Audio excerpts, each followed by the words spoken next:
I won't forget that morning, not if I live to be 100. I counted the men as they marched out of the yard. They'd hardly slept for weeks. We of the CID had slept even less, but the nightmare that kept us awake was all the same nightmare. That's why we weren't surprised when the commissioner asked us up to the conference room for a bit of a talk. He'd talked to us plenty, we knew that. It didn't help any to know what was ahead of us.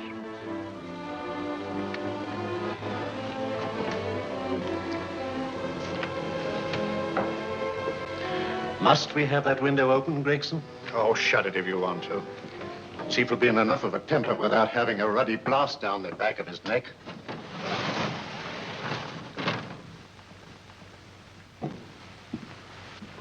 Gentlemen, the commissioner.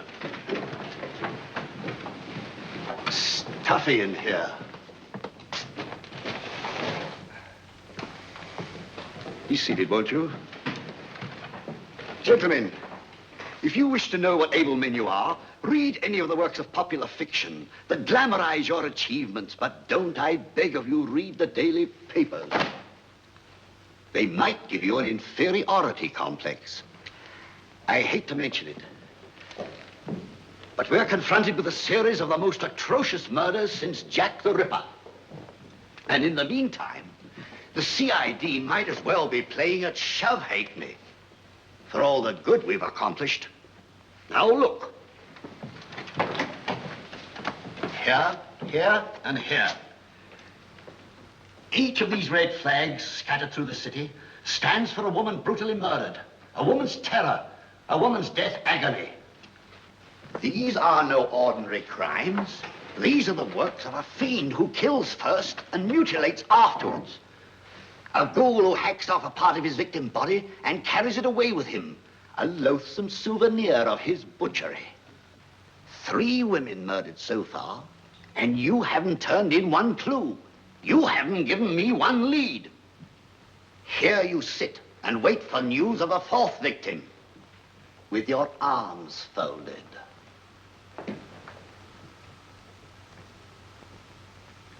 Well, we hadn't long to wait.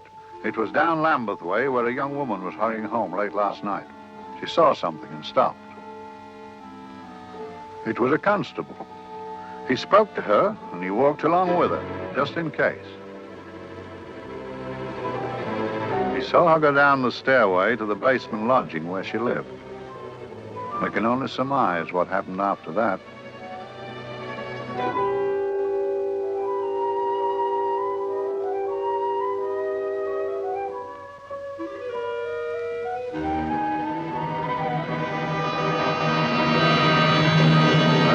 My pride in my pocket and went to see the man who'd so often helped out Inspector Lestrade and myself in the past, Mr. Sherlock Holmes.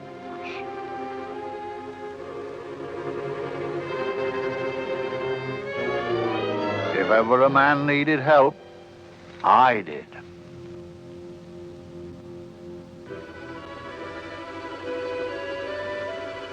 This makes 4, Inspector.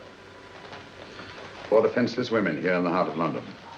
And everyone with the right forefinger hacked off. Not hacked, Inspector Gregson.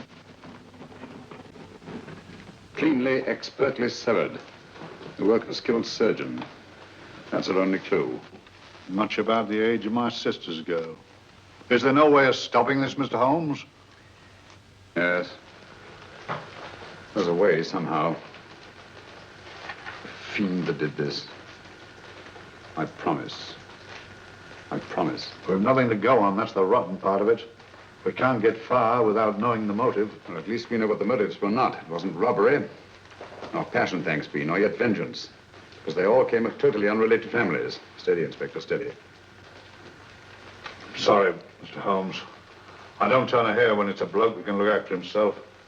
A little slip of a thing like that. Yes, it's horrible. Come on, let's get a drink.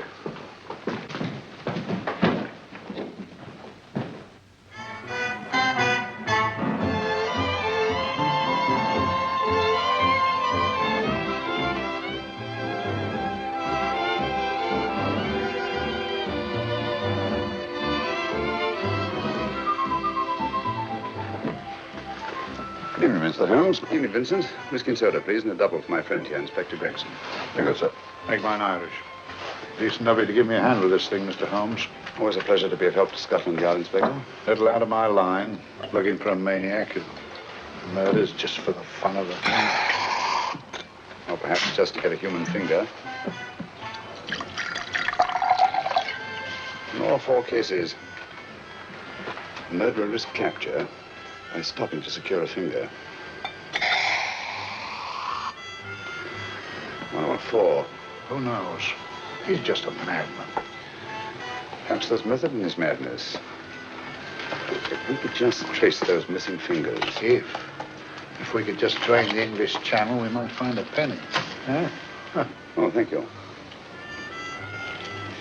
Can I keep those, Mr. Holmes? Thank you.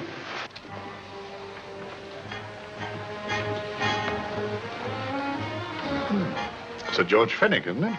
Yes. Is that his daughter with him? Don't be so naive, Inspector.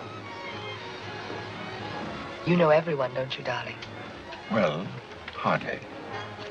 A week ago, I didn't know you. A week. How fast it's gone.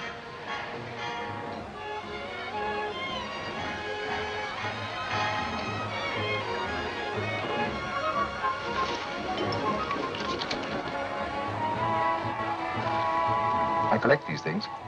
How very quaint of you. Shall we go? Yes.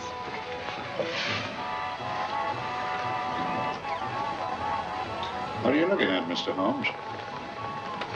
Looking at a very handsome woman. Not fond of the purple, but giving an excellent imitation. Would you like to come to my flat for a nightcap? Lovely idea. Yes, isn't it?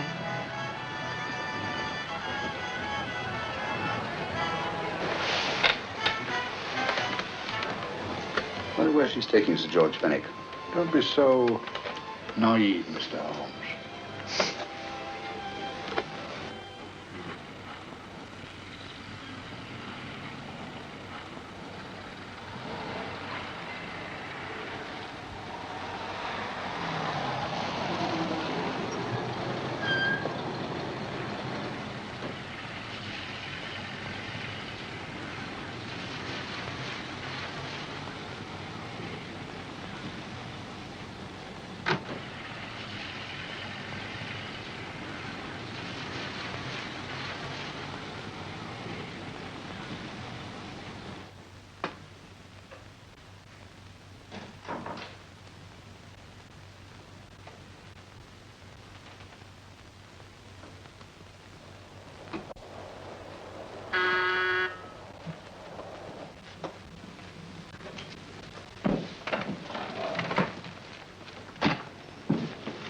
Good evening, Mum. Hello, Crandon. Any messages? No, Mum.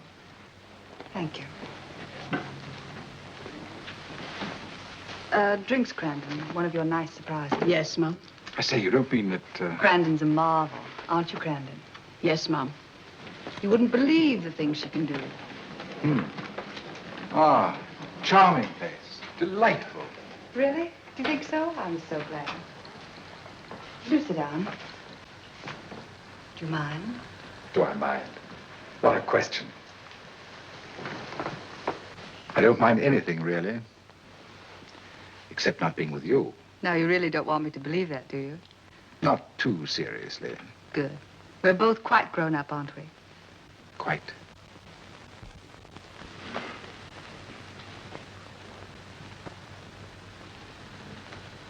You're a treasure, Crandon.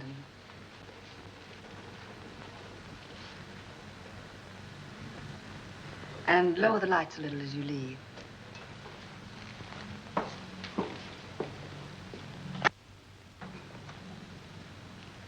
I prefer a more flattering light. In any light, you'd be... Would I? And don't you know it? Perhaps I do.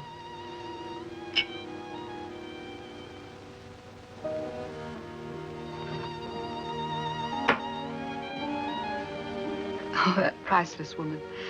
You wouldn't believe it, but she's absurdly romantic. She loves dreamy music, and she thinks that we... But we do, don't we? Do we?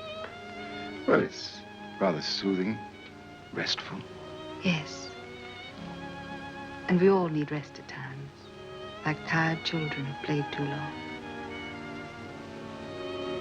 You've played with wooden soldiers, I suppose. Funny. Hadn't thought of that for years. Toy boats were my special joy. Anything I could set afloat anywhere. Like this. And this. Toy boats sailing into the Never Never Land. The land of beautiful dreams. Look. Look, odd, isn't it, how the light is reflected? Little specks of light that move and move, like stars on a slowly moving stream. You know, Holmes, I'm very sensitive to atmosphere. No? Yes, I can tell by the feel of this room there's been a murder committed here. It may interest you to know, my dear fellow, it was the other side of that door at the foot of the stairs that the poor girl was murdered. If only I could find it. Find what? The one thing these unfortunate victims have in common that might give us a motive for these murders. There must be something. Another Jack the Ripper, if you ask me, a homicidal maniac. No, Watson. In the case of Jack the Ripper, there was one thing in common. His victims were all from one walk of life, living in the same section of the city. In this case, the murderer chooses his victims from all walks of life and from different sections of the city. No, my dear fellow, this is not the work of a homicidal maniac. It's something infinitely more sinister. You give me the creeps. What on earth are you talking about? Watson, I'm convinced that these murders are only incidental to some larger and more diabolical scheme. That may be, but why the severed fingers? The answer to that question, my dear fellow, is our only hope of solving these mysteries. Dear sister, I am so happy. I had such a lovely holiday at Brighton with you and Alf. And I'm looking forward to being with you again. Poor little thing. Sort of raises a lump in your throat. I can picture her sitting here happily writing this letter. And a lot bitter realizing that she's shortly going to her death. Hello? Gregson. Oh, there you are, Mr. Holmes. I've been looking for you everywhere. What's happened? Murder in Edgware Road, not half an hour ago. Woman? Yes. And the right forefinger cut off clean.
Shocking murder, murder in Edgware Road.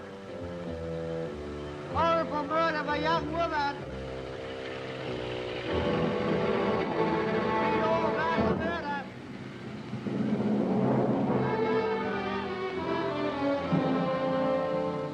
fancy, Mum. There's been another of those horrible murders. Dear, dear, how shocking.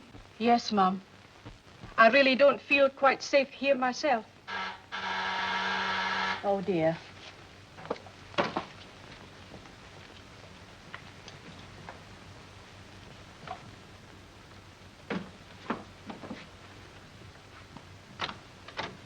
Why, Sir George! I must see Miss Marlowe at once. I don't know if she... I must see her. Where is she? Lydia. Why, Sir George, what is it? What happened? I don't know. You'll have to help me. You've got to help me. But I don't understand. Listen, I woke up a few minutes ago in a cheap boarding house off Edgware Road. I don't know how I came there. I don't know when. The last thing I remember is being here with you. Calm yourself, Sir George.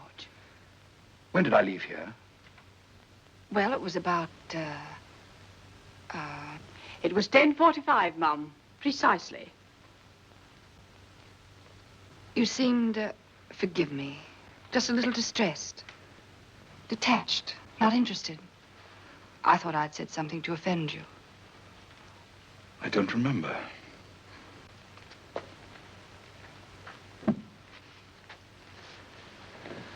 I can't remember. Tell me, has this happened to you before? Before? Well, there is such a thing as amnesia, you know. If it was 10:45 when I left you, it was 9 this morning when I woke. Over 10 hours lost. 10 hours that I can't account for. And in my pocket when I woke, I found... Yeah, in my pocket. That isn't... Oh, it's not for you, of course. It can't be. Excuse me, Mum, but there's a man asking to see the gentleman. Send him away. Yes, Mum. No, please. I'll see him.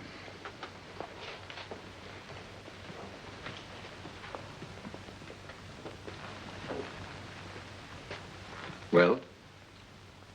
Delightful room.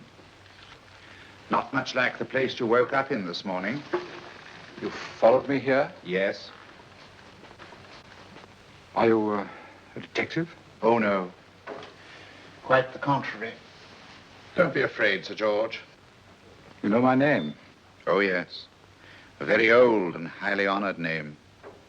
And being the bearer of such a name, and also a very wealthy man, I thought you might care to possess yourself of this trifle. Rather than let it fall into the hands of the police. It is yours, if I'm not mistaken. The initials, GF. Where did you get this? It came out of your pocket. I saw it fall, but you never noticed. You were very busy, bending over something with a knife. Then you put something in your pocket.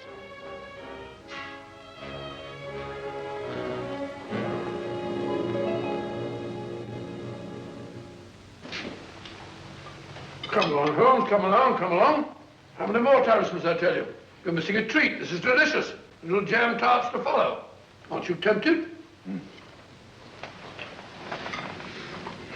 You and your flesh pots. They tell me that fish is good for the brain. Brains haven't any. You realize that a whole day and a night have gone by since that bestial affair in Edgware Road? I'm as much in the dark as ever.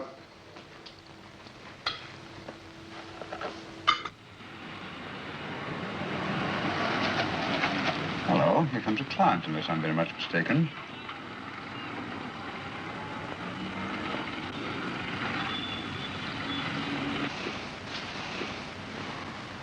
Well, attractive. Very attractive.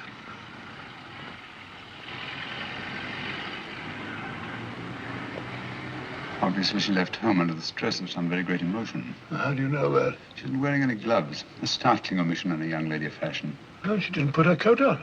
Open car, too.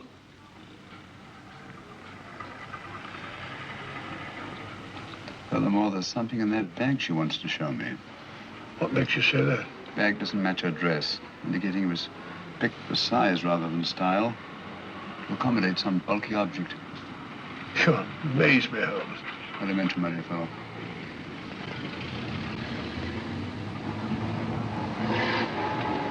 Well, that's interesting. What is? That cab. Turning at the empty house. I wonder why he followed her here. Oh, wouldn't you? Quite possibly with the glasses.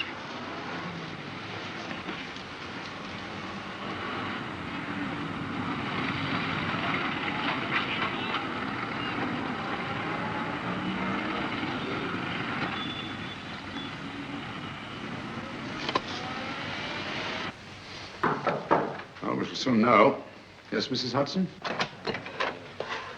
It's a young lady, sir. Most urgent. Ask her to come in. Go right in, miss. Mr. Holmes? Yes, this is my friend, Dr. Watson. How do you do? How do you do? Mr. Holmes, you must excuse me, please. Yes, well, won't you sit down? Come on. May I? It's quite all right. Thank you.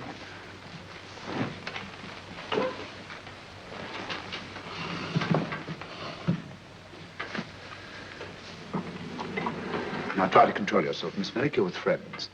You know my name? No magic, I assure you. I've often seen your picture. You're the daughter of Sir George Fenwick, aren't you? Yes. It's about my father that I... What about your father, Miss Fenwick? Oh, I don't know what to do. He's always been the nicest, dearest person. Only since Mother died. Yes, but we know. So I didn't think anything of it when he was away all night before last. But he didn't come home until yesterday at tea time. Didn't come in for dinner at all. Just paced up and down in the library hour after hour. I begged him to let me in, but he wouldn't. Steady, steady. Now take your time. I couldn't sleep a wink last night. Then I started hearing things. Hearing things? What sort of things? I heard someone in the garden underneath my window. Then I saw a figure moving down the garden path. And I recognized my father. Stealing through his own garden like a thief.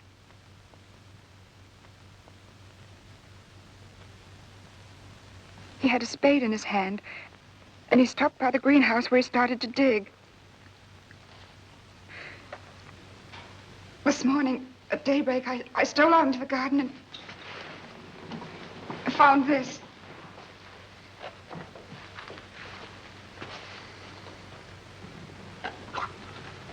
A finger. A human finger. Bring up Scotland Yard, will you, Watson? Ask them to get hold of Inspector Gregson and tell him to meet us at once at George Fenwick's house, Kingston. Operator, get the Scotland Yard quick. Where's my father, Norris? He's still in the library, miss. Thank you. We'll see him right away. Will you come with me, please? Thank you. I got your message, Mr. Holmes. Yes, indeed. Dad, may I come in? Dad. It's funny. He doesn't answer. Do you mind? Please do. Thank you. Watson, quick. Oh, Come along, no, my dear. no, no. Take charge, Miss Fenwick, please. Sorry, sir. Now, miss, please. Please come along with me.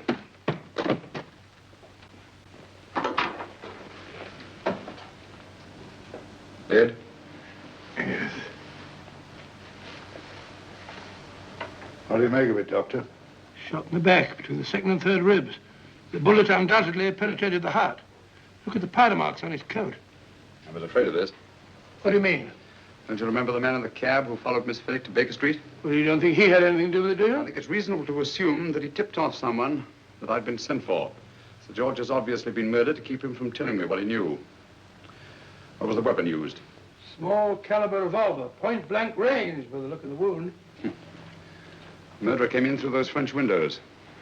The mud from the garden he brought in on his boots. Sir George must have surprised the intruder. Passed the room to him here. What follows we can't tell. But from the location of the wound, I'd say that he turned his back for a moment, and as he turned, the muzzle of the revolver was placed between his ribs and one muffled shot fired. And you mean to say he kept on going, even after he was shot? There's no doubt about it. Look there.